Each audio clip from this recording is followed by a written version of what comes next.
que vamos a tratar, el tema que yo les voy a dar es tumores o masas anexiales benignas. Ustedes ya revisaron lo que era patología maligna. Adicionalmente, sus compañeros van a hacer la revisión de patología benigna de vulva y hay un caso clínico que nos van a presentar uno de los grupos que estaba pendiente pues, de hacer la presentación del caso clínico. Entonces, vamos a hacerlo lo más práctico posible, teniendo en cuenta que pues, las masas anexiales son una de las principales causas de consulta en las pacientes y en las pacientes femeninas, y teniendo en cuenta que también es una de las causas de diagnóstico incidental en muchas ocasiones, porque pues no causa a veces ninguna sintomatología. Esto no me deja.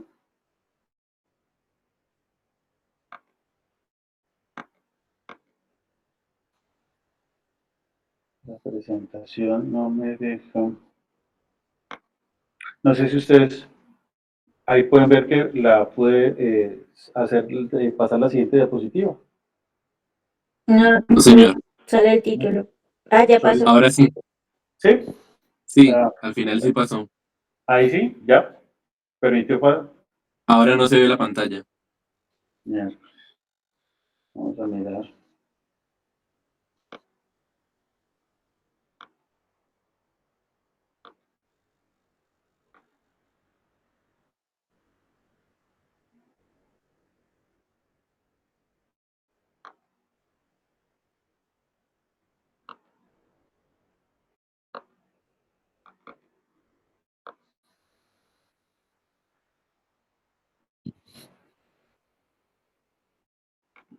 Bueno, yo creo que ahí sí ya permite. Sí, sí, doctor. Parece que no va a dejar esto. Ahora sí. Ahí sí, sí. Sí pueden ir viendo que voy cambiando las diapositivas. Sí, doctor, ya están pasando. Bueno, listo, muy bien. Entonces, con respecto a los tumores, pues como les decía, es un diagnóstico incidental frecuentemente y sobre todo en aquellas mujeres mayores de 45 años. Por lo regular son asintomáticas y los encontramos pues en una ecografía transvaginal de rutina. Se dice que por cada caso de cáncer de ovario encontramos más de 50 tumores benignos, ¿sí? Y es muy frecuente encontrar este tipo de diagnósticos ecográficos y de forma incidental. La población o la edad en que vamos a encontrar más eso en la fase reproductiva, entre los 20 y los 30 años, y en aquellas mujeres nulíparas, sin pensar que pues podemos encontrar también desde la pues, época fetal hasta la posmenopausia, también vamos a encontrar estos quistes o estos hallazgos o estas masas anexiales benignas. También, pues, ¿de qué depende esta incidencia? Pues depende del número de hijos, de la edad de la paciente, ¿sí? De dónde es el origen de estas masas, y el origen tenemos que tener en cuenta que no es solo del ovario, sino que la trompa es fundamental porque también comparte un tejido o un epitelio muy parecido al ovario, y también el tejido conectivo pues comparte ese mismo epitelio que de una u otra forma hace que estos tumores tengan un mismo origen, y en algunas patologías malignas uno de los principales causantes es el tejido epitelial que viene también de la trompa. Entonces, creo que ustedes ya hicieron la revisión en lo que fue la patología benigna de mama. Entonces, para recordar un poco la parte de anatomía, pues tenemos que el ovario está suspendido y está suspendido por el ligamento útero-ovárico y el ligamento infundíbulo pélvico. Adicionalmente, está en relación con el mesosalpinx y en relación con la trompa, ¿sí? Esto es importante tener en cuenta porque muchas de estas masas, sus orígenes no es solo del ovario, y es para que lo tengan en cuenta. Con respecto ya a las características histológicas del ovario, tenemos que hay una corteza donde vamos a encontrar los óvulos y los folículos, una parte medular donde vamos a encontrar el tejido conectivo, ¿sí? Y parte de los vasos sanguíneos y fibro muscular que componen estos. Las trompas, que están compuestas por unas fibras musculares lisas y adicionalmente pues el epitelio cilíndrico, la serosa que lo recubre, y esto está intercalado, este tejido, uno entre otro. Entonces, como para recordar un poco de la parte anatómica de lo que nos tenemos. Y sobre todo por el origen de estas masas anexiales. Entonces, teniendo en cuenta en el ovario, tenemos unas células epiteliales que dan origen al ovario y a la trompa, y esto están derivadas de las células madre, y es la mayoría donde vamos a encontrar el origen de los coriocarcinomas. También tenemos unas células germinales, en las cuales también nos va a dar una serie de tumores, y estos tumores están relacionados con las células del estroma del cordón sexual, derivados también de las células madre, como son las células de Sartolini, las células que nos van a dar algunos fibromas o algunos granulomas. Esto es importante porque, pues, según el origen del epitelio, vamos a tener los diferentes tumores. Si ustedes van a ver tumores epiteliales, vamos a tener los seromas, los mucinomas, los endometriomas, ¿sí? De las células germinales tenemos los digermenomas, los carcinoembrionarios o teratomas, ¿sí? O teratomas maduros, que también, y también de los cordones sexuales, algunas derivaciones en especiales de este tipo de tumores. Entonces, teniendo en cuenta pues, la clasificación de estos tumores, de acuerdo con su origen celular, pues lo que estábamos hablando, los tumores epiteliales, que eran los seromas, los mucinomas, que eran los que veíamos en de origen de este epitelio superficial, ¿sí? Tumores de Bregman, tumor de las células claras y tumores epiteliales mixtos. De los derivados del estroma o del cordón sexual, tenemos las células de la granulosa o del estroma, tumores de la teca, de las células de Leydig o los androblastomas, y de las células lipoideas. De las células germinales tenemos los teratomas, también hay unos de origen mesodérmico muy especializados como el estroman ovari, los dirgenomas, los coriocarcinomas, los tumores del seno endodérmico, y tumores mixtos germinales. Del origen de tejidos blandos o no derivados del ovario, como son los mixedomas, los miomas o leiomiomas, los neurofibromas y los neuriomas. ¿Sí? También tenemos algunos derivados metastásicos, como son los gastrointestinales del seno y leucemia o linfomas. Esto es una diferenciación de los diferentes tumores anexiales, lo que podemos encontrar en ovario, los que podemos encontrar a nivel tubárico, que puede ser pues también los embarazos ectópicos o los hidrosalpins, que es muy frecuente también encontrarlos, los extraováricos y los de origen angiogénico, ¿sí? Estos ya son tumores malignos o borderline que pues ustedes los revisaron en la patología maligna de ovario. Pero eso es como para tener en cuenta los diagnósticos diferenciales que podemos encontrar. Esto es el reporte del estudio IOTA, en el cual pues hace una clasificación de la frecuencia de los tumores, teniendo en cuenta pues por aparición y por estudio histopatológico, y uno de los principales que también se encontraban eran de origen endodérmico, ¿sí? Y pues cada uno de los otros diferentes patologías benignas. Es como más una serie en la cual podemos identificar algunas de las posibles orígenes de estas masas.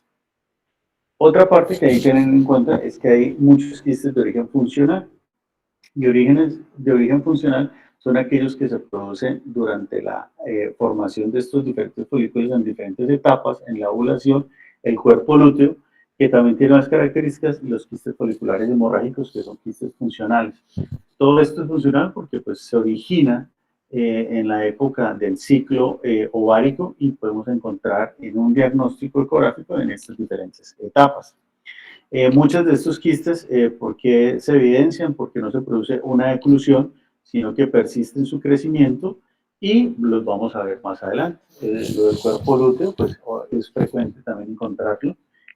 Y los quistes foliculares hemorrágicos es aquellos masas quísticas en las cuales se produce una hemorragia interna en estos folículos, y pues tienen unas características especiales y también son quistes funcionales.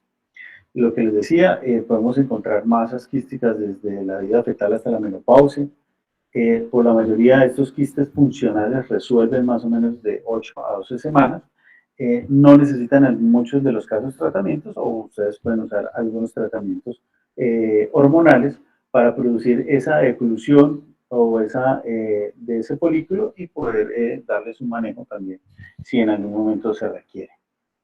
Entonces, dentro de los diferentes quistes funcionales, ecográficamente, vamos a identificar que ellos son uniloculados y no miden más, pues miden mayor de 3 centímetros y menos de 10 centímetros. Y aquí vemos cómo esto en el ovario, tenemos aquí varios folículos y dentro de ese ovario encontramos un folículo, que es la característica clásica en la cual vamos a encontrar una pared no muy gruesa y pues el contenido líquido sin ningún detrito ni ninguna otra masa en su interior. Esto es el cuerpo lúteo. Entonces, la característica del cuerpo lúteo que encontramos, puede haber hemorragia interna y por eso son esos ecos mixtos. La corona radial que encontramos alrededor, que es el flujo Doppler, se encuentra en el flujo vascular alrededor de este cuerpo lúteo. Y normalmente podemos encontrarlo o solo o pues alrededor encontrar algunos folículos adicionales. Ellos no van a medir más allá de 4 a 5 centímetros, ¿sí? Y es una de las características que tenemos, ecográficamente hablando. También encontramos algunos quistes tecaleuteinicos, que estos están más asociados con el único tumor que se produce de origen de la placenta o del embarazo, que son las enfermedades trofoblásticas. Ellos son dependientes directamente de la producción de beta y pues en estas enfermedades trofoblásticas, como ustedes ya lo han podido revisar, hay un aumento de la producción de la beta de forma desproporcional a lo que tiene que ver con el embarazo, pues por ser un tumor. Está más asociado con la mora diatiforme, en un 10% se presenta con los coriocarcinomas y esto también se ven en los embarazos múltiples, teniendo en cuenta que hay un aumento de la beta-HS. Los luteomas, pues ya aquí si miramos la consistencia, una consistencia más sólida que tenemos de estas masas, ¿sí? Es no neoplásica, está asociada con el embarazo, es un cuerpo lúteo que es sólido en lugar de ser quístico como lo vemos en esta oportunidad o como vemos de la característica quística de esto, que es lo negrito o la imagen hipoecogénica que vemos a nivel ecográfico. Eso es una de las características que miramos que es sólida en estos luteomas, se confunden con neoplasias por la característica del ser sólido y pues está asociado a unos cambios de origen de virilización a nivel de la madre, como son el hirsutismo. Adicionalmente, pues nosotros vamos a encontrar en la imagen que incluso puede tener un flujo Doppler positivo. Con respecto al ovario poliquístico, ustedes pues ya revisaron en su clase los criterios de Rotterdam y una de las características es ver más de 10 folículos que midan menos de 10 milímetros. ¿Sí? Entonces, la característica del panal de abejas, en rosario, ¿sí? La distribución de estos folículos, ¿vale?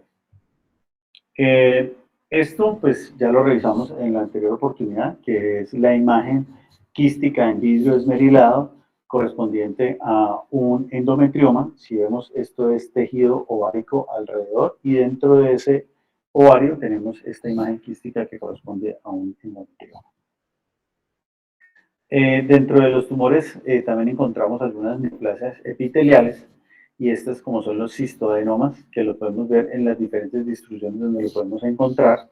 Es más frecuente en un 25-45%, pues como estamos hablando son de origen benigno, se presenta pues en la edad reproductiva, en algunos casos pueden ser bilaterales o unilaterales, ¿sí? Pueden ser uni o multiloculados. Su origen, pues ya sabemos que es del epitelio del ovario, que ambos comparten de la parte superficial del epitelio del ovario o de las trompas. En algunos casos presentan algunas calcificaciones internas. ¿Sí? Esto es otro de origen epitelial, como son los cistodenomas mucinosos, en los cuales vamos a ver multiloculados, ¿sí? Múltiples tabiques. Es un epitelio similar al endocervical, produce un moco, por eso es su nombre como mucinoso. Son menos frecuentes que los otros quistes de los cistodenomas, más o menos un 16 a un 30%, se puede presentar de forma bilateral hasta en un 7% y es más frecuente en la tercera década de la vida. Cuando encontramos que este líquido se produce un derrame a nivel del peritoneo, se produce los pseudomixomas peritoneales y a la hora del hallazgo quirúrgico vamos a encontrar, es como si fuese moco a nivel de en la cavidad pélvica. Los cistoadenoma o cistoadenofibromas, que es una variante de los cistoadenomas serosos, que es un componente mixto, tanto quístico como seroso. También tenemos el tumor de Wegener, que es de origen fibroepitelial. En estos se presenta más o menos representan el 1 al 2% de los tumores de origen ovárico.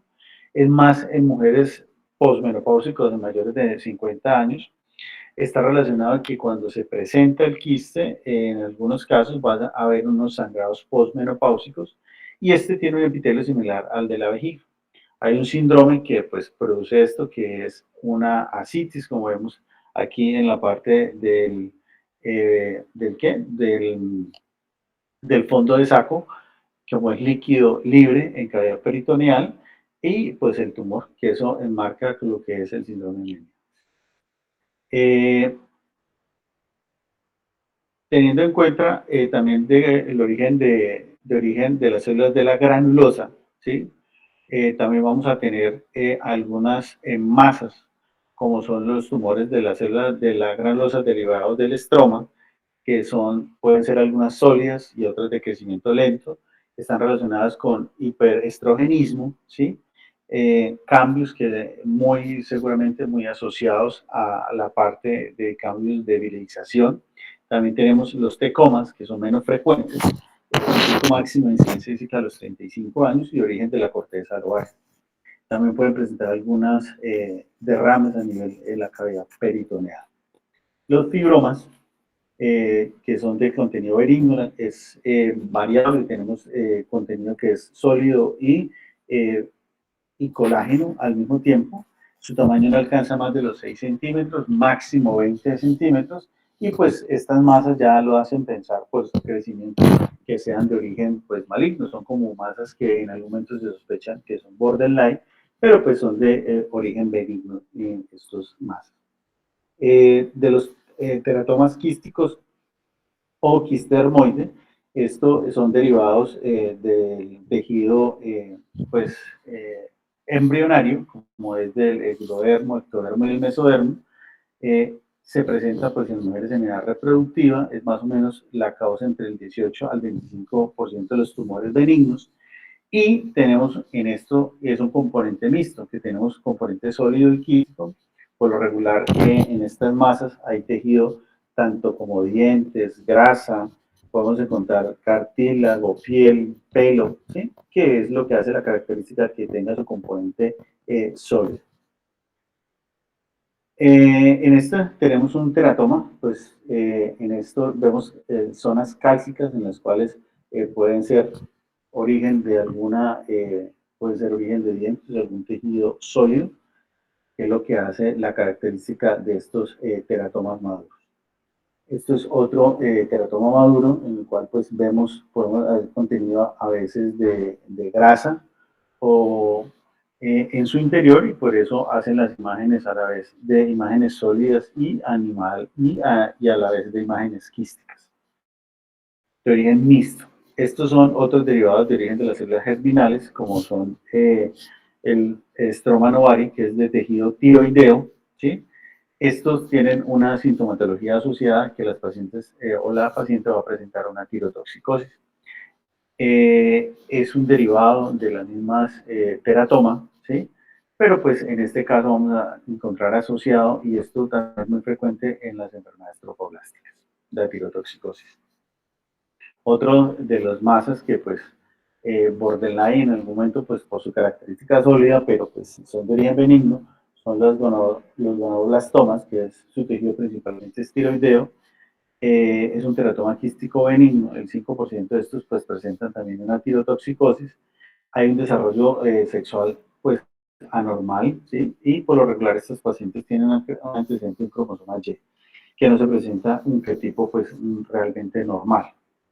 Otros tipos de tumores, como son, podemos encontrar como son los miomas, que en algún momento pueden, estos miomas que están pediculados, pueden en algún momento simular una masa anexial y pues de características sólidas, y pues es muy frecuente también confundirse en algún momento pues cuando ellos están así de esta forma pediculada. El hidrosalpins, que es otra de las masas anexiales que podemos encontrar de origen benigno, y aquí es muy frecuente ver que tienen tabiques incompletos, son la característica que abrazan al ovario. Entonces tenemos el ovario y aquí tenemos la masa elongada o masa de con tabiques incompletos que podemos encontrar a nivel del ovario, y pues es sencillamente líquido, como podemos ver, como es una imagen hipoecogénica, en la cual es compatible con líquido. Esto es un fibrotecoma, otra característica que son masas pues sólidas. Esto es una variante que es poco frecuente, ¿sí? Que es la endosalpingitis, en la cual vemos múltiples quistes a nivel de toda la cavidad pélvica. No es una neoplasia, es del tejido epitelial ciliado de la trompa de falopio. Puede comprometer ovarios, trompas de falopio, pues muchas partes de la región pélvica. Y esto, en algunos casos, pues se llega a sospechar como si fuese una masa de origen maligno, pero esto es de origen benigno. ¿Cómo es el diagnóstico? Pues el diagnóstico, importantemente, la historia clínica, los síntomas que puede presentar la paciente, la edad o el grupo etario en el cual estamos, ¿sí? Y algunos síntomas importantes que hay que tener en cuenta, sobre todo cuando tenemos masas de tamaño muy grande, que el cual nos pueden ocasionar o síntomas compresivos, la poliarquía por el mismo síntoma compresivo y el mismo estreñimiento por la misma distensión de la masa, y que hace compresión a nivel del recto y compromiso de los órganos vecinos. El dolor, pues es importante tener en cuenta que aquellas masas mayores de 6 centímetros tienen riesgo de hacer o una torsión, que es lo que más frecuente vemos en aquellas masas que se vuelven una urgencia operarlas. Puede haber distensión de la cápsula mismo por cuando hay hemorragia o el contenido de líquido aumenta en su interior, o ruptura de estos mismos, y pueden causar signos de irritación peritoneal y causar dolor. Pues hay que evaluar lo que encontramos en el paciente desde su estado general, algunos signos importantes como es la ascitis y otros signos importantes como son los signos de irritación peritoneal. Igualmente, evaluar el tamaño y las estructuras anexiales y mirar si esas masas se están comprometiendo y qué órganos y qué momento. Si palpamos alguna masa anexial, pues como aprendimos a diferenciar sus características, consistencia, relación, ¿sí? Y eso nos sirve pues para también a la hora de nosotros ir evaluando el compromiso y el tamaño de estas masas. Entonces hay unos criterios que son de cuáles son algunas características benignas y cuáles, cómo podemos pensar en algunas condiciones en la hora del diagnóstico que sean malignas. Entonces, si ecográficamente vemos que es una masa uniloculada, quística y móvil, al examen físico, pues podemos decir que eso es una característica de que sea una masa benigna. Si hablamos de un tumor de origen maligno, las características son que que es sólida, que es fija, nodular y que tenemos ascitis. Entonces, algunas de las, por ejemplo, cuando leemos el estudio IOTA, ellos nos dan también algunas características adicionales, como son los tumores sólidos, regulares, mayor o igual a un 80%, esto es característica maligna, la ascitis, ¿sí? Mínimo 4 estructuras papilares dentro del interior, que son las características sólidas dentro del interior de estas masas, la irregularidad, la multilocuidad, y que si son sólidas en algún momento y su tamaño mayor de 10 centímetros. El flujo sanguíneo que tenga un puntaje color, eso va con el grado de captación de la neovascularización que se produce. ¿Y cuáles son benignos? Que sean uniloculares, no sólidos, unicular sólido con diámetro pues que no sea mayor a 7 milímetros, estas papilas o estas excrescencias a nivel del interior de estas masas, las sombras acústicas, que sean lisos, multiloculados y menores de 10 centímetros y sin patrón vascular, sin haber neovascularización. Son características benignas. Obviamente, lo único que nos hace pensar en el momento que si tenemos una masa con sospecha y que nos va a decir si es o no es maligna, es el estudio de histopatología cuando lo tiene el reporte del patólogo. Ecográficamente, pues nos va a servir, se dice que el 90% de los tumores son benignos y de esos la mayoría son quísticos. Ecográficamente podemos identificar y tiene una sensibilidad de un 85 al 90% y una especificidad del 90%, o sea que es una herramienta diagnóstica muy importante. Vamos a tener lo mismo, lo que veníamos hablando, las características que si es uni o bilateral, que si tiene vegetaciones, papilas o grosor, que esos son los crecimientos o las excrescencias internas de cada uno, las ecogenesidades adicionales que podemos tener dentro de estas masas, el grosor del tabique y pues la presencia de líquido libre a nivel de la cavidad abdominal. Volvemos otra vez y vemos que si tiene algunas características o que nos pueden hacer pensar y que sean benignas, como las repetimos anteriormente. Hay unas clasificaciones dependiendo de lo que vamos encontrando y se miden el riesgo.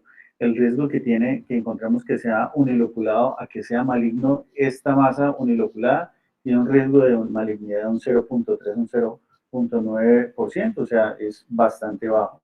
Por eso las características que hacen benignos, pues a la hora de una herramienta diagnóstica ecográfica, pues sirve para poder tener más o menos una orientación del manejo que se debe dar o el criterio que se debe usar para el manejo que se vaya a hacer. Cuando tenemos algunas imágenes sólidas, papilares, se dice que pues, las zonas sólidas sin tabiques, se dice que esta característica no es un mayor porcentaje del 2% para que sea maligno. Cuando es multiloculado tenemos un 16% de posibilidad de que sea maligno. Cuando es multiloculado y sólido tenemos que este porcentaje ya aumenta a un 73% y que cuando tenemos masas sólidas, y en la superficie adicional, pues tenemos adicionalmente una posibilidad de que esta característica maligna sea casi en un 80%. El flujo Doppler es importante porque pues, cuando hay la neovascularización o el crecimiento de estas masas, pues va a tener una mayor captación y esto pues, nos va a aumentar un poco el flujo Doppler y disminuye el índice de pulsatilidad de esos vasos. Los otros estudios adicionales, ¿para qué nos sirven? Para mirar relación, origen y en algunos casos si ya tenemos compromisos metastásicos a otras estructuras.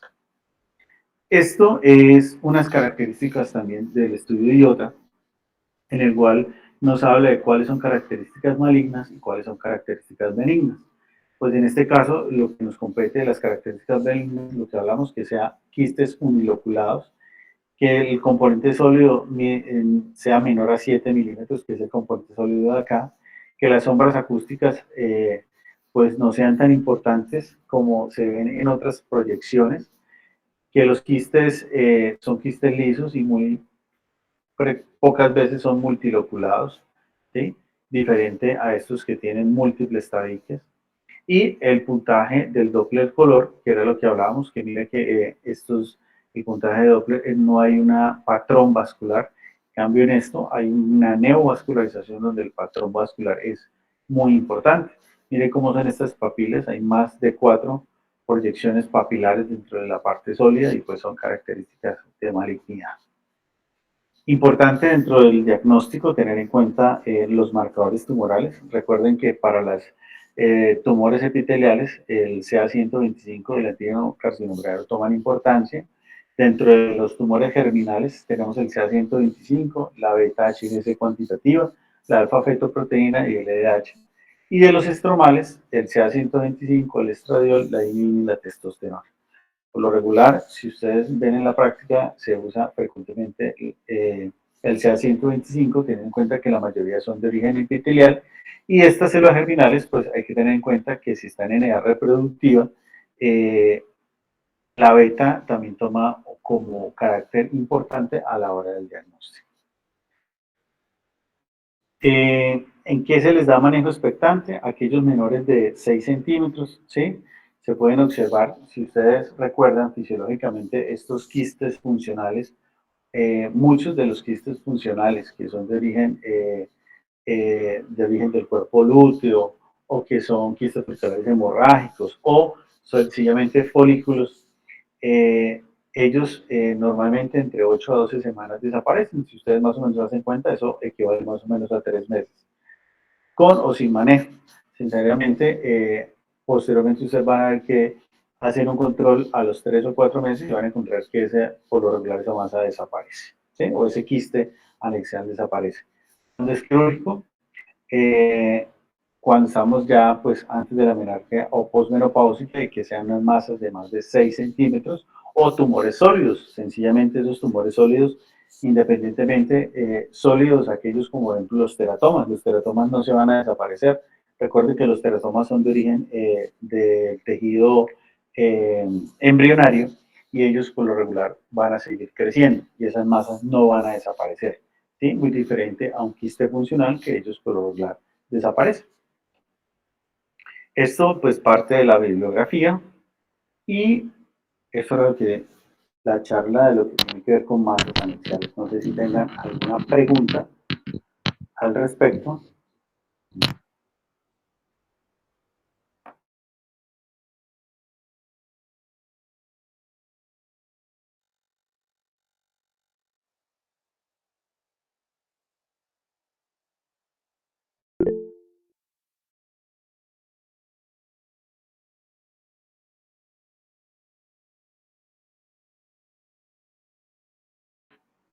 Entonces, si no hay preguntas, hay dos opciones. O no entendieron nada, o se quedaron dormidos, o entendieron todo. No, no, entendimos todo súper bien. Bueno, entonces si quiere continuamos con el tema que van a hacer los compañeros, que es de patología vulvar, y de último dejamos el caso clínico. ¿Les parece?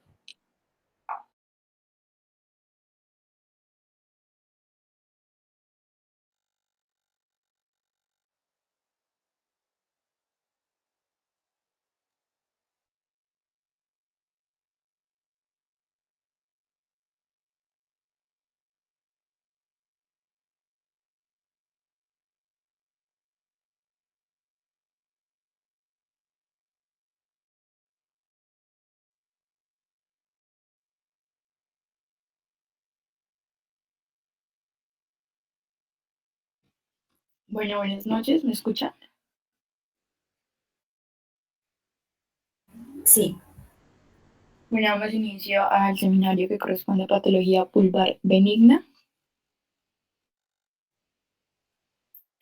Vamos a hablarles acerca de la anatomía vulvar, sobre los quistes vulvares benignos, las enfermedades infecciosas de la vulva, la dermatosis y afecciones inflamatorias, síndromes de dolor vulvar y finalmente lesiones vulgares benignas. Y haremos una breve revisión de las lesiones malignas. Como anatomía, pues tenemos que la vulva va a ser esa región externa de los genitales femeninos que va a abarcar la zona entre los labios mayores y el himen. Entonces va a estar limitada por los pliegues genitocurales por delante del monte del Venus y por detrás del cuerpo perineal. Cabe resaltar que pues, el espacio entre los labios menores se conoce como vestíbulo vulvar.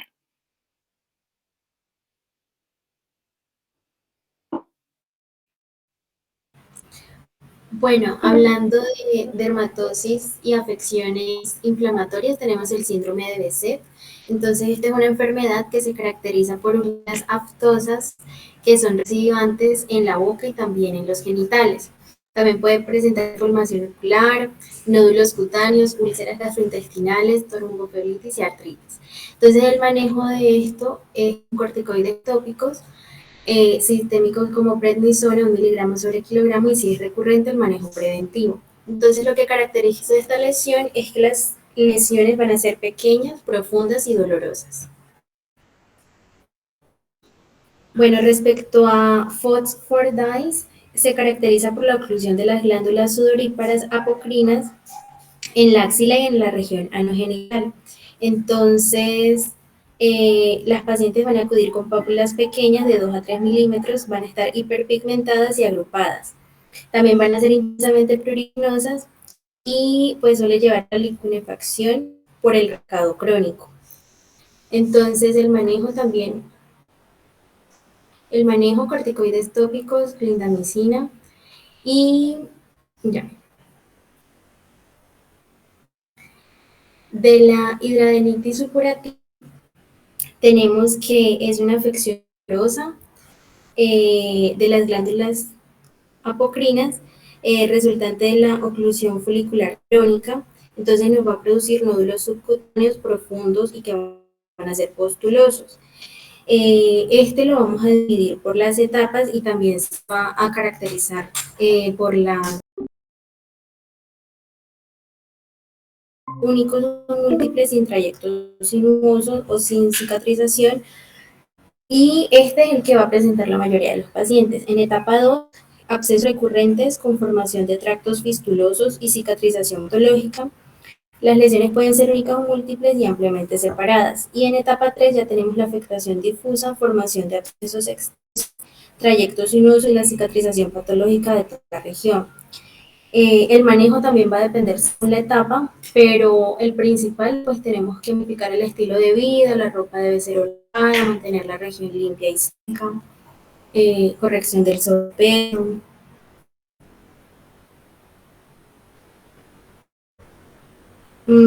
Respecto a la vulvovaginitis atrófica o también la atrofia vulvovaginal, se conoce como síndrome geniturinario de la menopausia y se presenta por un estado hipoestrogénico. Entonces, lo que la paciente nos va a decir es que tiene sequedad vulvovaginal, dolor, ardor, prurito, presentar dispareunia, disuria, cosa vaginal se torna friable, también fácilmente irritable y pues va a ser más susceptible a la infección.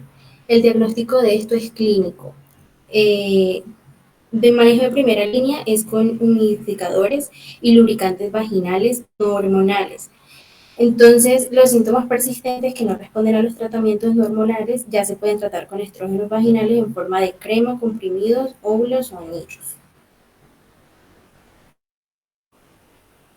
Respecto a la dermatitis de contacto, es una reacción cutánea inflamatoria localizada, va a ser por un irritante. Entonces tenemos que puede ser el jabón, el detergente, algún producto de higiene o material de la ropa. Entonces a la exploración física vamos a tener lesiones eczematosas simétricas en la región expuesta. Y el manejo de este va a ser primero la eliminación de la sustancia causal y se pueden usar baños de asientos y compresas húmedas para ayudar a aliviar los síntomas, aplicando un ungüento de esteroide leve.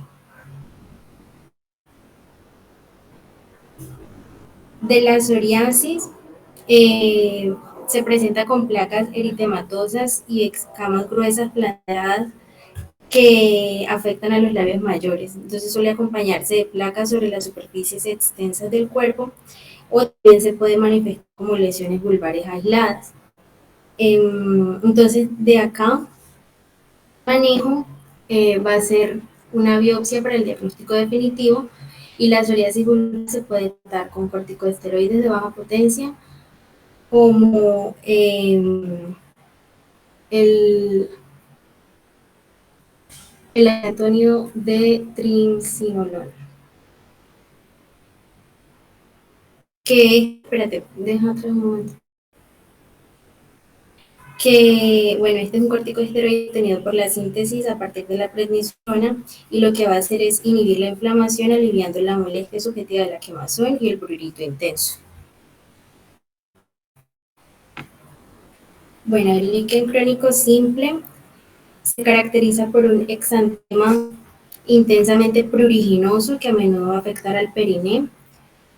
El rascado crónico lleva a la infección bacteriana y liquefacción, lo que le da a la vulva como un aspecto como engrosado. Entonces, el manejo, primero es romper ese círculo prurito rascado, que también se cree que la fisiopatología involucra a la autoinmunidad contra queratinocitos basales de los linfocitos T.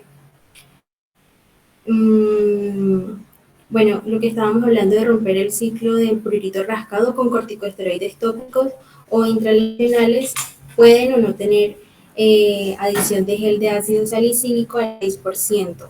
También puede ser tópico y en algunos casos gabapentina por vía oral.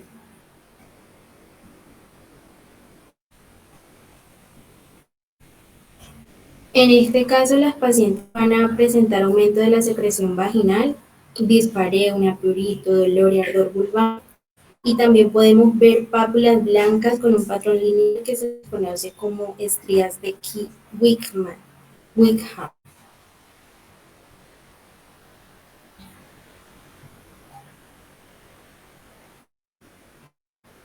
Bueno, del escleroso es una afección dermatológica que es progresiva y la causa es desconocida. Entonces vamos a tener que se caracteriza por la inflamación y atrofia del epitelio vulvar.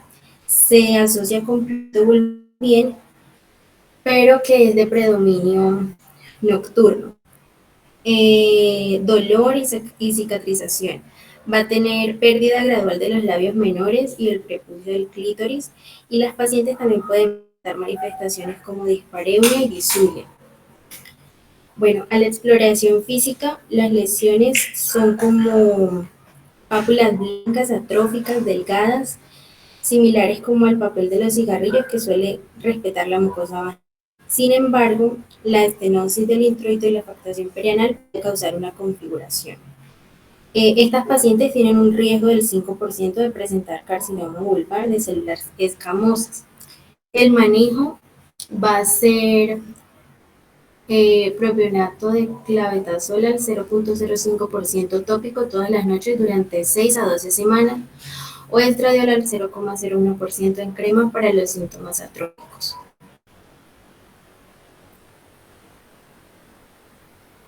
Bueno, entonces el curso de la patología, en los hallazgos iniciales, vamos a tener que primero son pápulas o máculas irregulares, brillantes, de superficie lisa, que van a ir como confluyendo hasta formar. Doc, si quiere cambiamos de link para poder seguir, ¿sí? Ya tu compañera nos lo compartió, ¿les parece? Listo.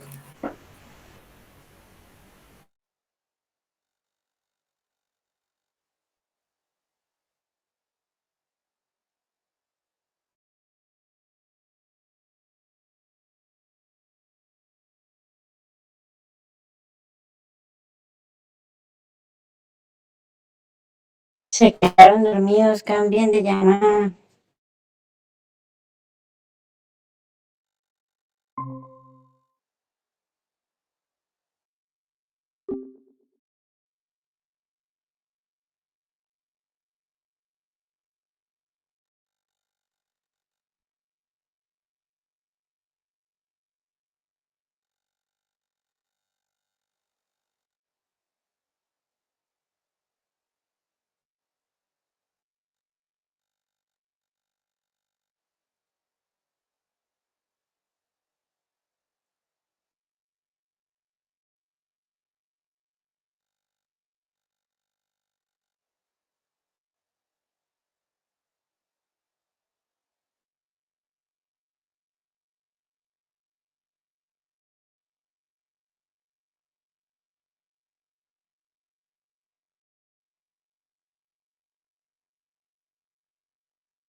Continúa, doctor, esperamos un poquito.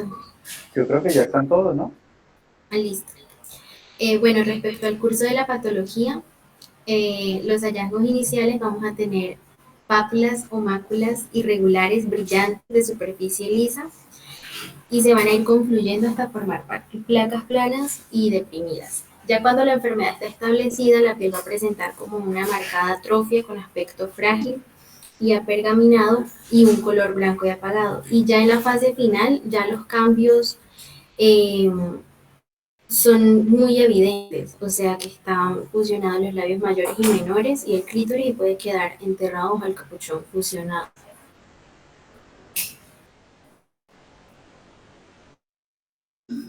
Muy buenas noches. Entonces vamos a seguir con el síndrome de dolor vulvar. Entonces, para empezar a hablar de este síndrome, vamos a definir y a cuáles son las pacientes que van a padecer y a dar el diagnóstico de este síndrome. Entonces, se aplican en las pacientes con dolor vulvar crónico o urente de 3 meses de evolución sin lesiones visibles ni causas determinadas. La prevalencia es del 8 al 16% de la población femenina, afecta a cualquier edad, pero es más frecuente en mujeres jóvenes.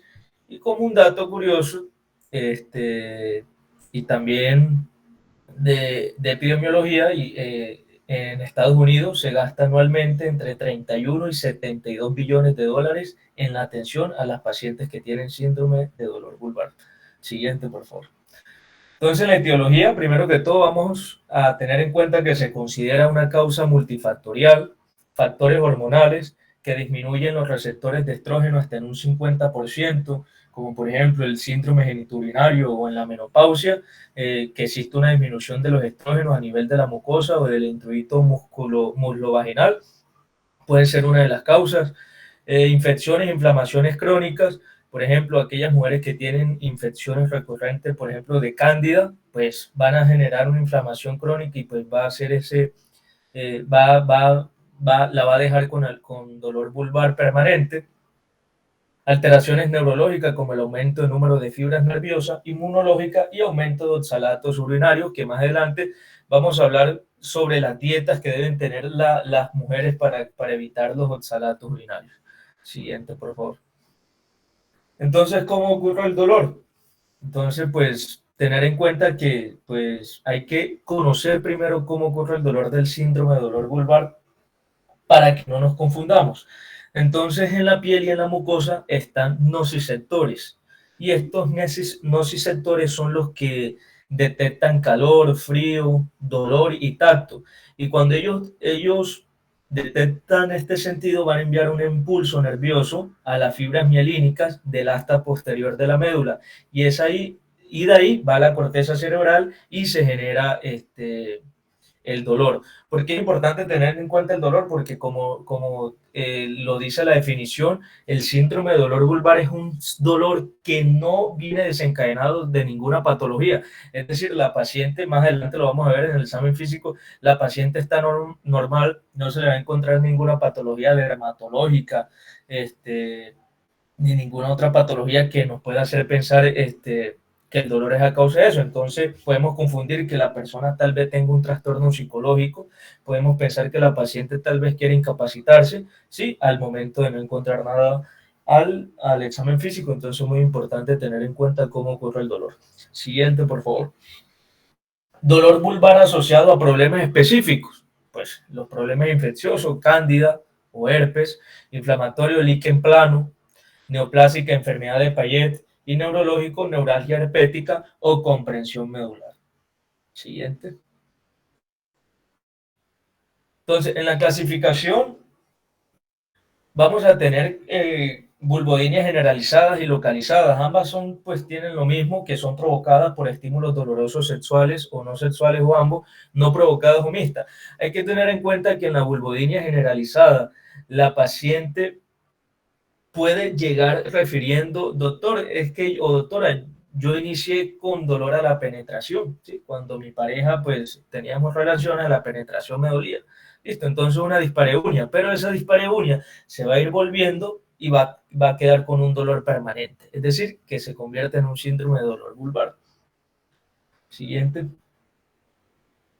Entonces, en el diagnóstico y la evaluación va a ser muy importante la historia clínica y el examen físico. Ya ahí tenemos más del 50 o 70% de ventaja para hacer el diagnóstico. En el interrogatorio vamos a hacer es buscar que la paciente no tenga ninguna patología de base que esté desencadenando el dolor. Entonces, ¿cuál es la duración del dolor? Si tiene alergia, preguntarle si la paciente usa jabones íntimos, si usa geles de olor íntimo, ¿sí? Que desencadene una alergia y esta puede ser la causa del dolor. si ha tenido tratamientos previos, si ha tenido antecedentes clínicos o quirúrgicos y si hay dolor en la actividad sexual y que no nos estemos confundiendo con una dispareunia. Las preguntas claves que nos puede ayudar a acertar más el diagnóstico es qué elementos causan dolor. Preguntarle si monta bicicleta le causa dolor, si monta moto y le causa dolor, si la ropa apretada le causa dolor o si caminas largas cuadras le causa dolor. ¿Qué característica tiene el dolor? ¿A dónde se irradia el dolor? Nos puede ayudar a pensar en diagnósticos diferenciales. ¿Cuál es la severidad del dolor? ¿Cuánto le dura este dolor? Porque pues estos dolores normalmente son permanentes, ¿sí? ¿Ha tenido intervalos sin dolor? ¿Se ha agravado el dolor en el tiempo? ¿O ha realizado algún tratamiento? Siguiente, por favor. Entonces, esas son las preguntas que nos van a ayudar a hacer una historia clínica adecuada para el diagnóstico de este síndrome. En el examen físico, lo que vamos a buscar primero es patologías que no estén desencadenando el dolor, y eso lo hacemos en la inspección. Vamos a buscar si hay un líquen erosivo, un líquen simple crónico, un pénfigo o un herpes genital, ¿sí? Descartar primero eso en la inspección, abrir bien los labios mayores, menores, hacer una buena inspección para asegurarnos que no haya ninguna patología dermatológica que me esté causando este dolor. Luego, vamos a hacer el test del hisópodo. El test del hisópodo es un test que se ha descrito que es muy bueno para hacer el diagnóstico con el examen físico y un hisópodo. Entonces, básicamente, lo que vamos a hacer es que con un hisópodo vamos a recorrer toda la zona vulvar, buscando puntos claves de dolor, ¿sí? Vamos a empezar con el clítoris y luego vamos a los labios mayores, pasamos a los labios menores, luego vamos a los ostium de las glándulas de Bartolino y a la región parauretral. Estos son los sitios más sensibles al dolor de la vagina y de la vulva. Entonces, básicamente, como lo dice, vamos a hacer los test en la hora 12, 2, 4, 6, 8 y 10, ¿sí? Y vamos a ir preguntando a la paciente si siente dolor en los puntos que estemos tocando para hacer un buen diagnóstico. Hay que tener en cuenta que tenemos que descartar la existencia de infecciones concomitantes, ¿vale? Siguiente, por favor. Muy importante algo antes de pasar al tratamiento, y es que podemos al examen físico no encontrar ningún dolor. Con el test de hisópodo no encontramos dolor ni en los ostium de la glándula de Bartolino, ni en el clítoris, ni en los labios. Entonces también es muy importante pensar en algo que es el atrapamiento del nervio pudendo. Dice la literatura que el atrapamiento del nervio pudendo es una de las causas del síndrome de dolor vulvar y que ocurre no frecuentemente, pero si es una mujer que viene con síndrome de dolor vulvar y está en posparto, pues entonces hay que descartar que esté atrapado el nervio pudendo. También hay que mirar que no hayan varices a nivel del plexo venoso, que pueden también causar dolor. ¿Cómo lo hacemos? Se va a mandar una resonancia magnética nuclear de pelvis para buscar el recorrido del nervio pudendo, y ahí vemos también que no hayan varices a nivel del plexo venoso. Tener en cuenta eso. Entonces, en el tratamiento vamos a tener las medidas de cuidado vulvar, tratamiento médico, tratamiento quirúrgico y el biofeedback. Siguiente, ya vamos a hablar de cada una. Entonces, en las medidas de cuidado vulvar, básicamente es darle las recomendaciones a la paciente, el uso de ropa interior de algodón, no utilizar agentes irritantes vulvares como perfumes, champús, detergentes o apósitos perfumados. Utilización de emolientes luego del lavado con agua, que sean pues de aceites vegetales, oliva o vaselina líquida, y evitar asientos incómodos, ¿sí? Como las motos, bicicletas o la práctica de equitación. Que ella identifique esos factores que tal vez empeoran, exacerban el dolor y tratar de alejarlos, ¿sí? De no estar expuestos a ellos. Siguiente. En las medidas dietéticas vamos a recomendar a las pacientes una dieta baja en oxalatos y suplementación con citrato de calcio. Los alimentos que tienen mucho oxalato son los arándanos, el tomate, la soya, las nueces, las avellanas, el chocolate tiene mucho, las espinacas y la mostaza. Porque pues se dice que el dolor vulvar Se debe también por los oxalatos a la excreción elevada de oxalatos por la orina, porque se metabolizan en los tejidos y se eliminan por la orina. Entonces, la dieta es muy importante recomendársela, más que pues si una mujer joven, pues chocolate nos gusta a todos, y pues si una mujer, pues también. Siguiente, por favor.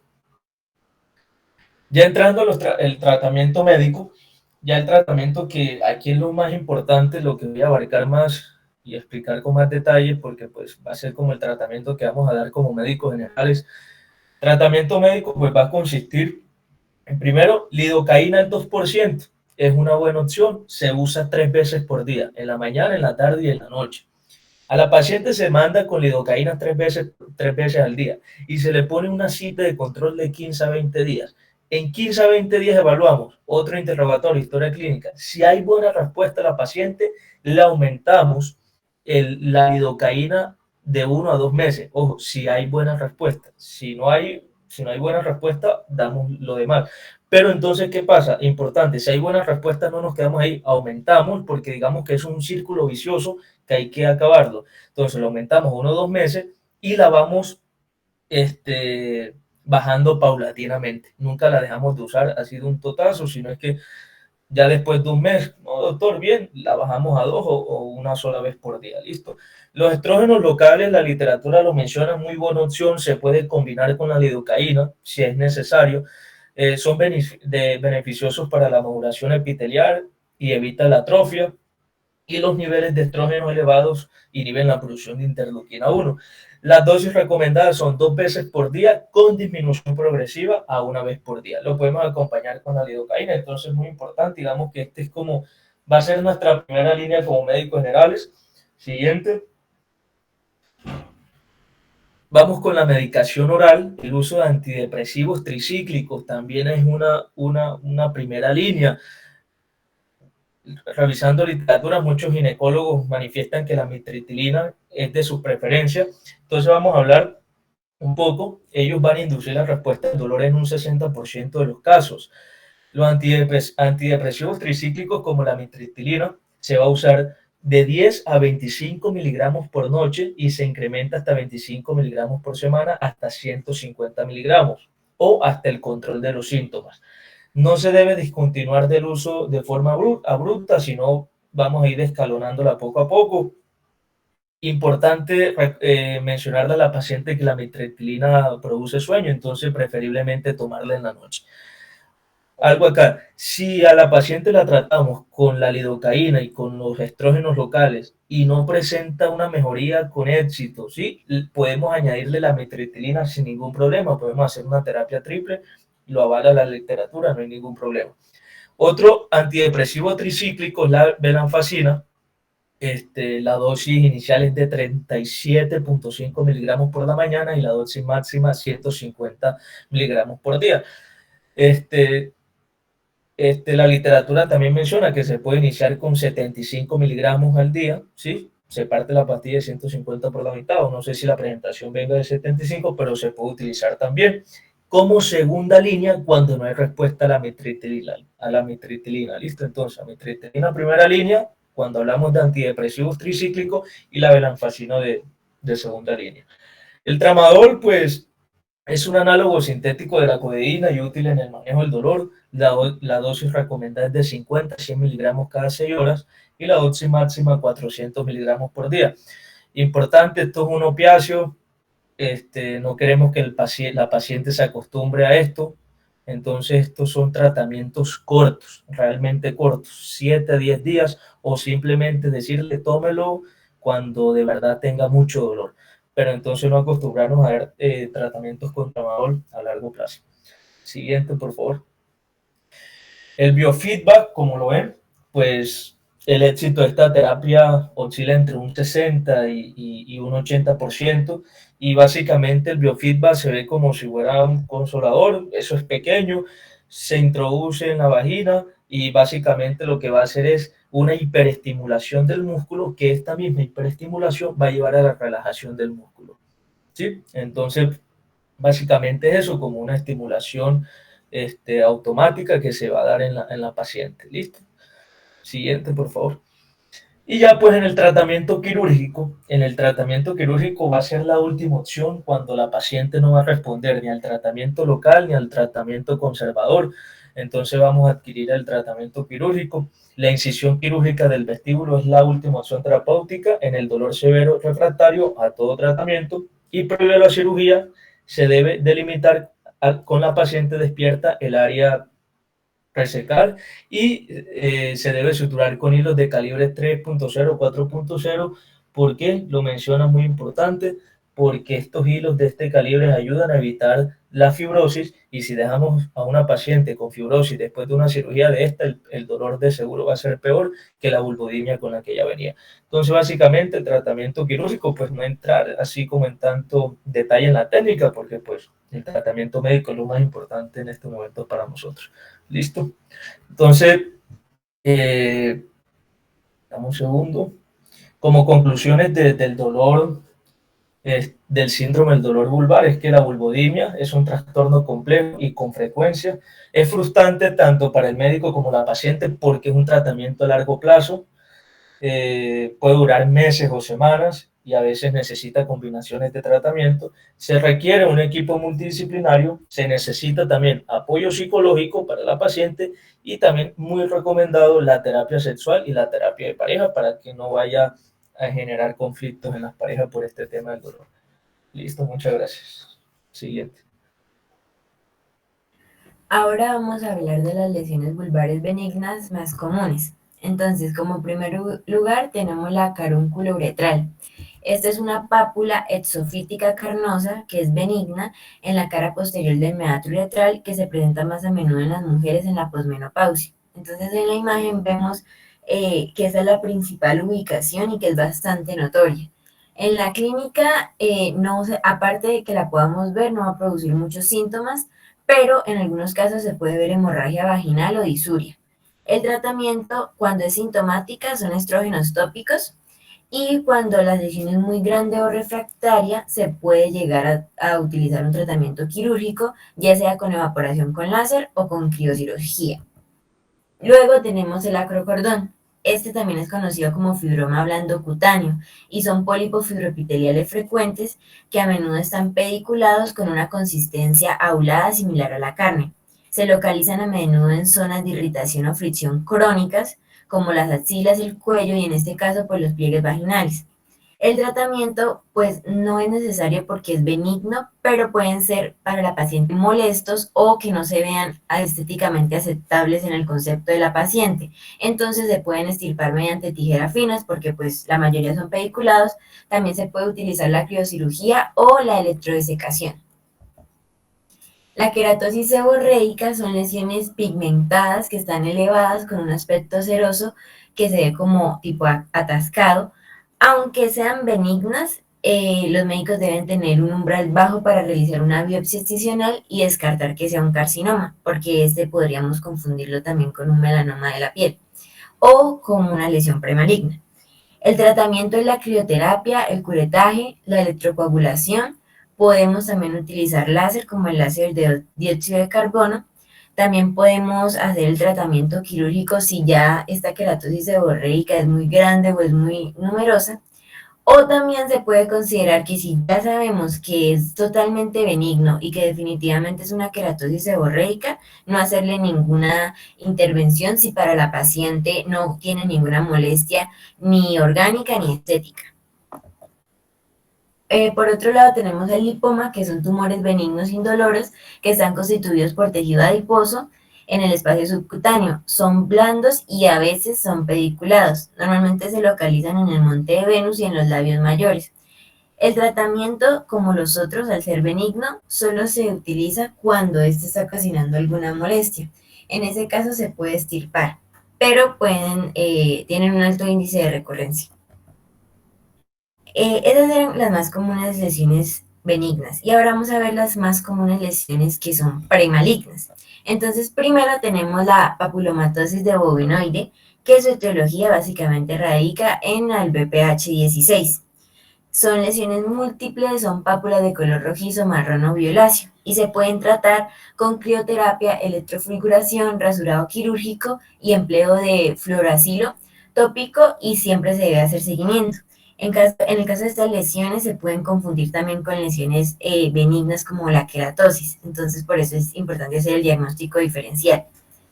Otra enfermedad común premaligna es la de Paget de la vulva. Esta se dice que hay una teoría que dicen que son un defecto en el desarrollo de la maduración a células apocrinas debido a la migración celular desde una neoplasia adyacente o que estas lesiones sean metastásicas de otro tumor primario. El cuadro clínico es irritación y prurito en el 95% de los casos. Entonces, como concomitante tiene prurito, podemos ver lesiones asociadas debido a que la paciente se lacera al rascarse las lesiones. El tratamiento quirúrgico consiste en la resección de la lesión con márgenes libres de 2 a 3 centímetros. Y cuando es no quirúrgico, se puede valorar la necesidad de radioterapia. Otra lesión común es el líquen escleroso, que es una enfermedad crónica de la piel y se dice que se debe a los estados hipoestrogénicos, a un traumatismo o a una irritación por previa radioterapia o quemadura solar. El cuadro clínico consiste en pápulas, abrasión. Esta se va a ver como piel de cigarro, como vemos en la imagen. También se puede ver hemorragia o edema. El tratamiento médico consiste en corticosteroides tópicos de 6 a 12 meses. Y el tratamiento quirúrgico también se puede considerar según la evolución médica. Estas patologías pueden avanzar a carcinoma en un 4 a 6%, pero si no se tratan puede llegar hasta un 60%. Esta lesión no se va a curar completamente, pero sí se puede controlar y estarla vigilando activamente para que no se transforme en una lesión maligna. Bueno, ahora vamos a hablar sobre los quistes vulvares benignos. Vamos a iniciar con el quiste de la glándula de Bartholin. Se caracteriza por una obstrucción distal del conducto y va a estar pues como agrupando una retención de secreciones estériles con una dilatación quística, formando lo que es una tumoración en un tercio inferior de la vulva, como podemos ver en la imagen. En cuanto a la presentación clínica, pues vamos a tener que en la mayoría de pacientes va a tener un patrón asintomático, pero otras nos van a referir como dolor al caminar o al sentarse, dispareunia de penetración. Se va a caracterizar pues por ser unilateral, van a ser redondos u ovoides. Como tratamiento, pues tengo este algoritmo. Si es un primer episodio, pues vamos a clasificar de acuerdo al tamaño. Si es de 1 a 3 centímetros, pues recomendamos baños de asiento y compresas frías calientes. Y si es mayor a 3 centímetros, pues ya hacemos incisión y drenaje, lo que se conoce pues también como el catéter de Wood para hacer el dren. Seguimos con el quiste del conducto de Snake. Es una rara anomalía congénita, no la vemos tan frecuente. Localización pues en la cúpula de la vagina, alrededor del borde ingresal de la uretra. La presentación pues más en los extremos de la vida, en las pacientes pues, que están iniciando su pubertad, en pacientes que ya están en la menopausia. La clínica pues se va a caracterizar por una obstrucción urinaria, los pacientes van a referir dispareunia también de penetración y dolor localizado. Como tratamiento, pues tratamiento primario, una lesión quística crónica, le haríamos extirpación y a una pues, lesión aguda se haría marsupialización o pues, incisión y drenaje.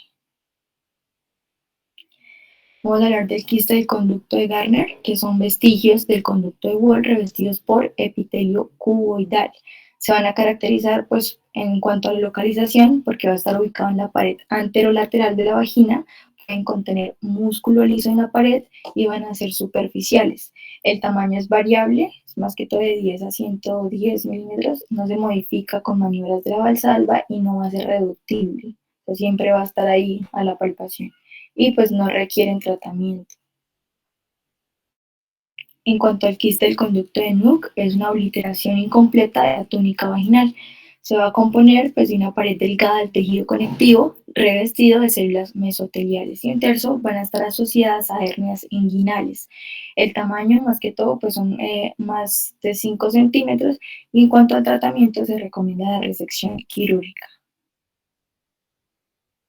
En cuanto al quiste epidermoide, van a estar formados por la inclusión subdérmica de fragmentos epiteliales a partir de una unidad pilosebácea como características generales tenemos que miden más o menos alrededor de 2 a 5 milímetros, van a estar revestidos por epitelio escamoso y van a comprometer lo que es labios mayores, incluso clítoris.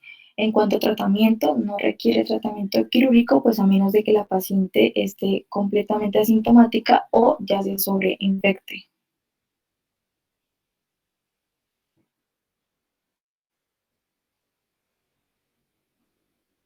Bueno, finalmente, como les decía al comienzo, vamos a dar como una revisión general de lo que es la clasificación de las lesiones premalignas en la vulva y vagina. En la tabla, pues, número 1, vemos que se va a clasificar en 3. Entonces, NIP1, NIP2, 3 clásico y NIP3 diferenciado a simple. Entonces, el NIP1 va a ser no precursor del cáncer, y según la clasificación de Bethesda, la clasifican como lesión intraepitelial de bajo grado. En el NIP2, 3 clásico, se puede subclasificar en usual, en verrucoso, basaloide o mixto. Y en la clasificación de Bethesda, pues se le conoce como lesión intraepitelial vulvar de alto grado. Y en NIP3 se va a conocer como NIP diferenciado. Y en cuanto a esta clasificación, la característica más importante que nos ofrece él son las posibilidades de llegar a ser un carcinoma maligno. Entonces, cuando es un NIC1, hasta el 60% con un buen tratamiento no se van a malignizar. Cuando tenemos NIC2, que es una displasia moderada, este 60% se reduce a un 50%. Entonces significa que la otra mitad sí va a poder llegar a la malignización. Y en el NIC3, del 80 al 100% van a progresar a ser un CA invasor, entonces se lo vamos a tratar como un carcinoma in situ.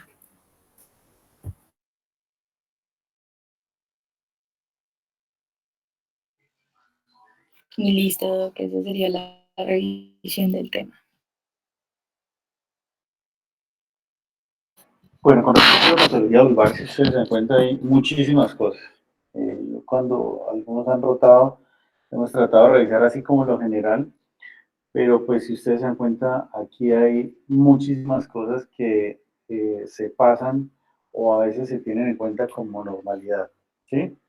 Es importante reconocer qué es lo normal, ¿sí? Cuáles son las estructuras anatómicas y de ahí en adelante, pues, poder diferenciar las diferentes patologías que nos vamos a enfrentar. Caso interesante, pero también un poco complejo, lo de la parte del dolor que nos hablaba el compañero de ustedes. No es fácil diferenciar de que no sea de causa de otras cosas y, por ejemplo, la endometriosis también puede ser una causa de ese origen vulvar, ¿sí? Que estamos en una época en que la endometriosis nos ha vuelto una patología que también compromete indirectamente, pero es difícil de diagnosticar que nos esté comprometiendo alguna parte de algún nervio y que nos esté causando este dolor. Con respecto a los diferentes manejos, si ustedes ven en la mayoría, dependiendo del tipo de, sobre todo lo que hablamos del líquen, de las lesiones tipo vulvares, que en algún momento generan algún manejo con corticoides, muchas veces los usamos y lo que hacemos es tratar de aumentar o cambiar de tipo de corticoide, pero sí es importante tener en cuenta que si no hay una adecuada respuesta, lo ideal siempre es hacer una biopsia para poder tener el mejor diagnóstico histopatológico de estas lesiones. Eso para que no se les olvide que en vulva también se pueden hacer biopsias, ¿sí? Y se pueden hacer manejos. Así como a grandes rasgos, otras cositas como lo que es diferenciar qué es un quiste, qué es un absceso, ¿sí? Es importante que ustedes lo vean porque muchas de estas pacientes ustedes tienen que encontrar que el dolor que causa un absceso no es nada cómodo y que pues el manejo, aparte del antibiótico, en algunos necesita o requiere un drenaje y pues eso drenaje, dependiendo de donde ustedes estén, pues la mejor forma que se le pueda ofrecer, eso los va a ayudar a solucionar. Y también tener en cuenta que esto puede ser recidivante cuando a veces hacemos drenajes con punciones y que podemos tener complicaciones del mismo. Con respecto a la clasificación que nos hablaba de las lesiones premalignas, han tenido diferentes cambios y evoluciones, y eso del BIN 1, BIN 2 y BIN 3, eso en algún momento lo cambiaron por diagnóstico como BIN tipo diferenciado, tipo común, ¿sí? Y el tipo inclasificado. Entonces, eso ha tenido varios cambios, incluso pues se dice que hay unas lesiones que están relacionadas al virus del papiloma. Los de tipo diferenciado son los que no son relacionados al virus del papiloma, que no son las lesiones por, como son el líquen, todas estas lesiones que tienen alguna causa patológica diferente al BPH, y el inclasificado, que es por regular los más raros, o la enfermedad de Payet, que es en algún momento como la otra causa así asociada. Eso para que tengan en cuenta que así como en patología cervical, en vulva también hay una clasificación y también hay unas lesiones premalignas. El cáncer de vulva de pronto no es el más común, pero sí tenemos muchas lesiones que en algún momento necesitan diagnosticarse adecuadamente y la biopsia no se les debe negar esa posibilidad, ¿vale? Que continuamos con el caso clínico. No sé si hay alguna otra intervención por parte de algunos otros de sus compañeros.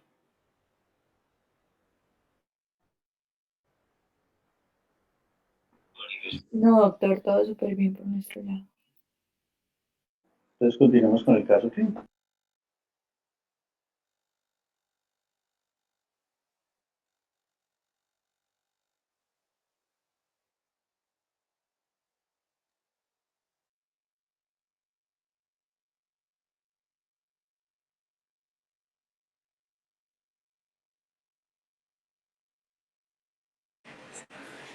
Buenas noches, el día de hoy vamos a hablar acerca de un caso clínico. Mis compañeros son César, Laura Sofía y Ana María. Entonces tenemos que esta es una paciente femenina de 28 años, la fecha de ingreso fue el 31/07 de 2022 y ella el motivo de consulta fue tengo dolor bajo hace más de un año. Entonces, esta es una paciente de 28 años, quien es consultante recurrente por más de un año de dolor pélvico y dispareunia. Ha recibido múltiples tratamientos a su cuadro clínico que ha sido orientado como EPI, al inicio de manera ambulatoria con ciprofloxacino,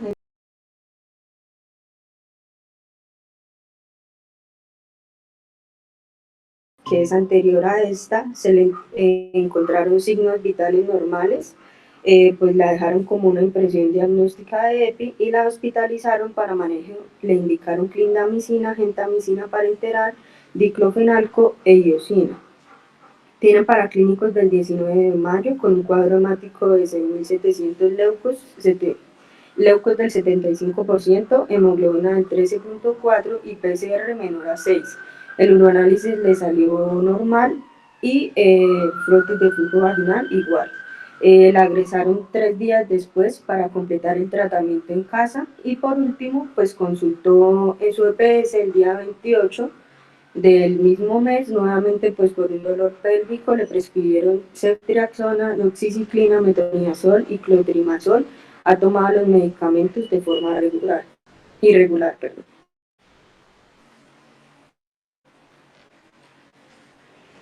De antecedentes pues tenemos unos patológicos que son trastorno depresivo y de ansiedad sin manejo. Es una paciente G2, P1, A1, B1, no tiene ningún otro antecedente y al examen físico se encuentra con una tensión arterial de 113/75, respiratoria 20, cardíaca 89, la temperatura en 36.1 y está saturando al 99%. Es una paciente que se encuentra en sobrepeso.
En la evolución del primero del 08, la paciente no tiene síntomas orgánicos, no tiene ninguna signo de irritación peritoneal ni alguna alteración clínica o paraclínica, se encuentra febril, sin alteraciones en los signos vitales y tiene la indicación de procedimiento laparoscópico de manera no urgente. Ese día presenta episodio agresivo con uso de lenguaje amenazante con el personal en turno, alzando la voz y utilizando palabras despectivas y vulgares, no respetando de igual forma la condición de los otros pacientes. Se considera paciente con alteración psiquiátrica, la cual misma paciente refiere diagnóstico establecido, con indicación de fluoxetina con adherencia irregular, por toma no continua de los medicamentos. El día de hoy se le explica que no hay causa orgánica documentada, por lo tanto se considera ataque abdominal para descartar otras causas, presentando alteración del estado de ánimo y refiriendo que no hemos realizado nada con el fin de su mejoría. Se requiere valoración por psiquiatría. En el plan es continuar en hospitalización en el piso, el diclofenaco, el lactato, y pues se solicita el TAC abdominopélvico simple y con contraste, la valoración por psicología y por psiquiatría y una creatinina. Ya en el TAC de abdomen simple, no se evidencian realces patológicos del parénquima en las fases contrastadas, el útero de estructura respetada con línea endometrial homogénea, anexos de configuración habitual, sin signos tomográficos que sugieran lesión estructural, los cortes que incluyen las bases pulmonares, no evidencian signos de lesión o derrame pleural. El análisis de las estructuras óseas no evidenció lesiones ni signos sugestivos de valor patológico, dando como conclusión que la tomografía de abdomen total no hay ninguna alteración. En la evolución del 03 del 08, se tiene que es una paciente de 28 años con el antecedente del trastorno depresivo y ansiedad sin manejo, el cual está cursando con un cuadro de dolor pélvico crónico, quien ha recibido varios ciclos de tratamiento para EPI sin mejoría. Persiste con dolor pélvico sin mejoría, para clínicos de extensión dentro de los límites normales, se reinterroga y refiere dismenorrea y dispareunia. Se encuentra hemodinámicamente estable, alerta, afebril, hidratada. No tiene dificultad respiratoria ni signos de irritación peritoneal. Persiste con dolor pélvico y vaginal sin hallazgos al examen físico de EPI. En el TAC de abdomen total con contraste no se evidencian alteraciones. Paciente en contexto de dolor pélvico crónico sin mejoría al manejo analgésico, con dismenorrea y dispareunia. Sospecha de endometriosis, se indica la laparoscopia diagnóstica, por lo que no se le deja vía oral, se continúa el resto de manejo instaurado. En el plan, pues continuar la hospitalización, le estaban dando clotrimazol, crema vaginal 2 veces al día, pues lo de seguir con lo de no vía oral y pues la pendiente de la valoración por psiquiatría en ese entonces.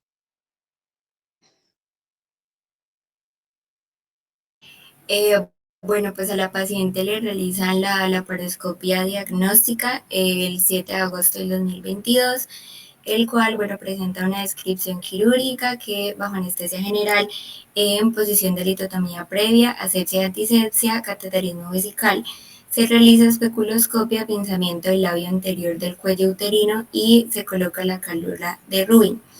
La colocación de los campos quirúrgicos, se realiza incisión de 1 centímetro a nivel umbilical, disección por planos por técnica abierta y pues se ingresa a cavidad abdominal. Se introduce trocar de 10 milímetros, se confirma colocación del mismo en cavidad abdominal, se insufla CO2 y se produce neumoperitoneo a nivel de fosa ilíaca izquierda y derecha. Se realizan incisiones de 0.5 centímetros, se diseca con Kelly y se introduce bajo visión directa trocares de 5 milímetros. Bueno, la identificación de los hallazgos de esta laparoscopia, si quieren las podemos presentar en estas imágenes. Bueno, pues se ve un útero normal con trompas tortuosas pero permeables, tiene unos ovarios de aspecto totalmente normales, parece ahí que tiene una menstruación retrógrada. Ahí se evidencia la cavidad limpia porque pues se hizo un lavado de la cavidad abdominal. También se evidencia el apéndice cecal con adherencias finas, con presencia de divertículos. El recto está normal, se lava cavidad y se cierra con Vicryl y la piel con nylon. Y bueno, ya al final la nota postquirúrgica se dice paciente en posoperatorio de la laparoscopia por diagnóstico de endometriosis grado 1 en tratamiento actual con Dienogest. Manifiesta mejoría clínica, evolución satisfactoria, una FUR hace 15 días que no se había entrevistado en un inicio. Al examen físico, buen estado general, afebril, hidratada, cardiopulmonar normal, abdomen blando, depresible, no masas, herida quirúrgica en buen estado, no sangrado, por lo que se considera continuar igual manejo y seguimiento por ginecología. Y la conducta, pues es una paciente con dolor pélvico catalogado como EPI, se da manejo sin mejoría, se realiza la laparoscopia con hallazgos descritos y no se justifica seguir en hospitalización, se da de alta y seguimiento por consulta externa y la salida con el manejo de la endometriosis.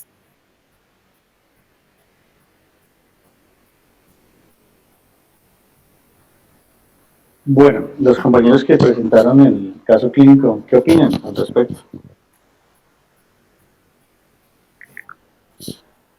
Doctor, pues...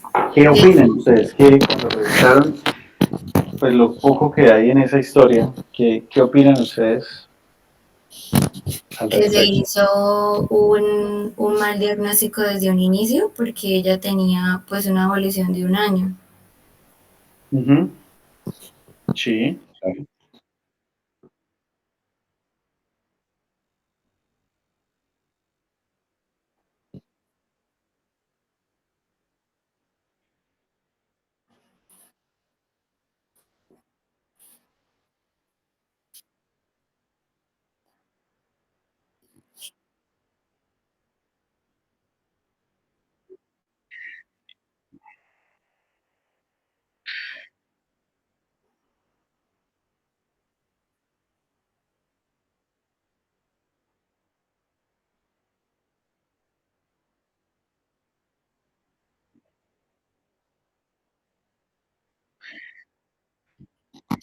Pues a ver, doctor, ¿de quién es la responsabilidad de un adecuado interrogatorio? Entonces, yo pienso que muchas veces, si ustedes encuentran dentro de la misma historia, miran que después va apareciendo algunos síntomas, dispareunia, dismenorrea. No es la persona clásica con el cuadro de que de pronto tenga también antecedente de infertilidad, que es otra de las causas por las cuales ellas en algún momento consultan. Pero uno de los principales y de los grandes problemas es un mal interrogatorio. O sea, en ningún momento, como usted lo especificaba, no nunca se evaluó, se preguntó que si había dolor con las menstruaciones, que si ese dolor iniciaba en qué época, si era cíclico, si se empeoraba en esa época, si había dolor con las deposiciones. Y lo que se hizo o lo que hace unos años pasaba con la mayoría de estas pacientes que siempre las encaminaban como una EPI. Y si ustedes miran, ni hallazgos clínicos se encontraban. O sea, no había dolor a la movilización del cervix, un dolor leve, pues, que era como el único criterio a nivel abdominal. No había ni leucocitosis ni leucopenia como en algún momento, como para pensar que en algún momento pensar es como una causa de EPI, ¿sí? No había ni flujo, ¿sí? Entonces, yo creo que una de las principales cosas es un mal interrogatorio durante un año de evolución con una paciente con un dolor. Eso es de las cosas primordiales que hay que tener en cuenta. ¿Qué es lo que va a pasar ahora? Que ahora todas las EPI, ahora todos los dolores abdominales ya no van a ser EPI, sino endometriosis, con lo que se nos viene ahora, ¿sí? Porque pues hay que tener un poco de tacto también a la hora de interrogatorio. ¿Qué más opinan respecto al caso?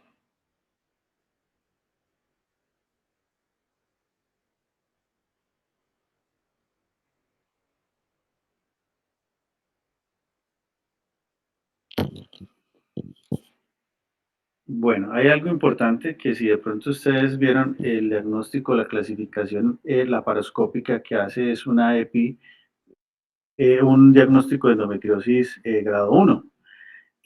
La sintomatología no era una sintomatología tan florida, de pronto como piensa el doctor, porque pues la afectación a nivel pues de lo que es de los órganos o lo de los cambios que vamos a encontrar de endometriosis, de esos focos diferentes, pues no eran unos compromisos muy grandes, ¿sí? Entonces, de pronto, por eso la sintomatología en algún momento era confusa, pero mira que cuando la reinterrogan a la señora encuentran la dispareunia, la dismenorrea, ¿sí? Y pues el dolor pélvico que en el momento. La ecografía en estados o estadios iniciales no vamos a encontrar, ¿sí? Algunas cosas que nos hagan sospechar, muy seguramente de pronto algún signo de deslizamiento negativo, algún tipo de adherencias que hacen que este útero quede un poco móvil y la posición anatómica. En ocasiones, si es muy de buenas y le hacen una ecografía en la época posterior a la menstruación, pues pueden encontrar un poquito de líquido libre, que es lo que el otro que harían sospechar en algún momento, pero pues son cambios muy indirectos porque pues es un grado o una etapa inicial de la enfermedad, ¿sí? La invitación con esto es que antes a todos le decían EPI y mire que pues diagnósticos diferenciales de dolor abdominal son muchos, ¿sí? Eh, Muchas veces estas pacientes resultan mal encaminadas. Adicionalmente, pues el dolor no es lo mismo en cada persona y ella pues tenía adicionalmente un componente de su estado mental que podía en algún momento hacer incrementar o que esta sensación del dolor en ella fuera un poco mayor. No sé si alguna otra persona tenga alguna otra acotación con respecto al caso clínico.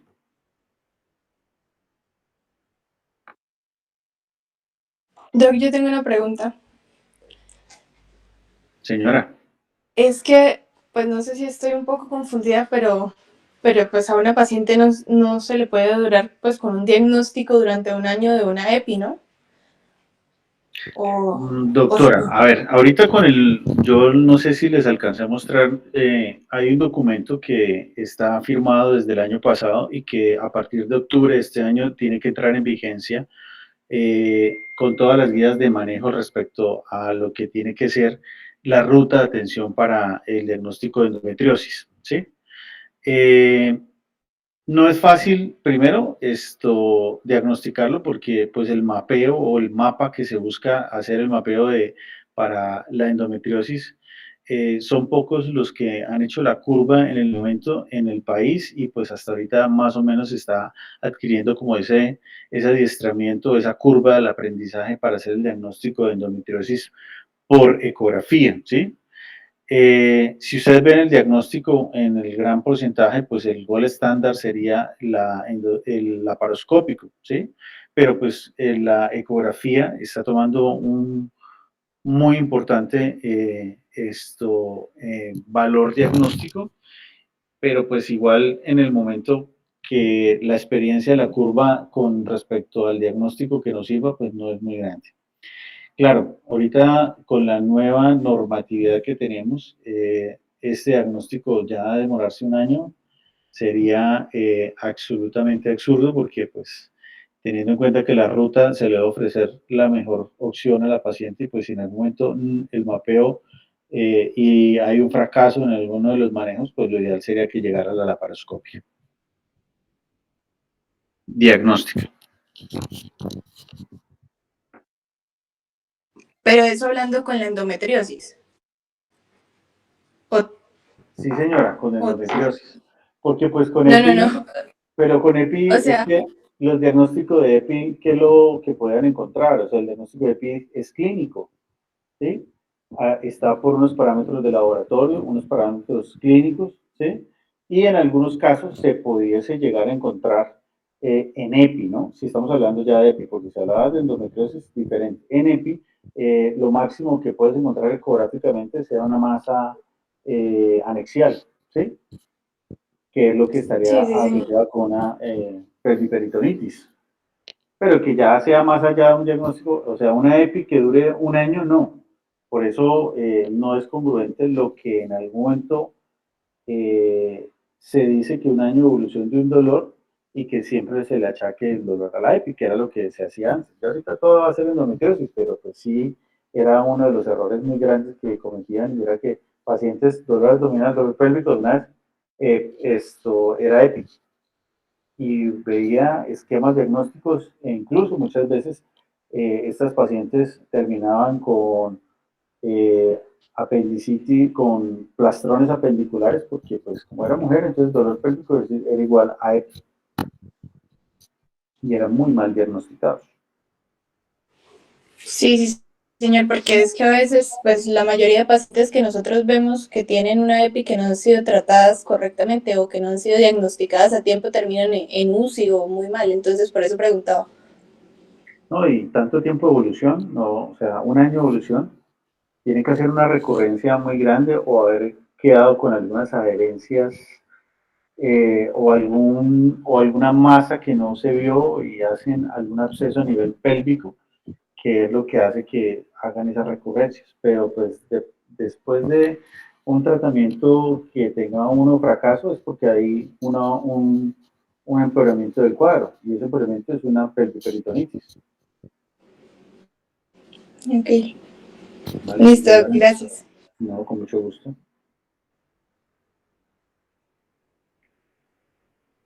Bueno, no sé si alguna otra acotación, alguna otra cosa en especial.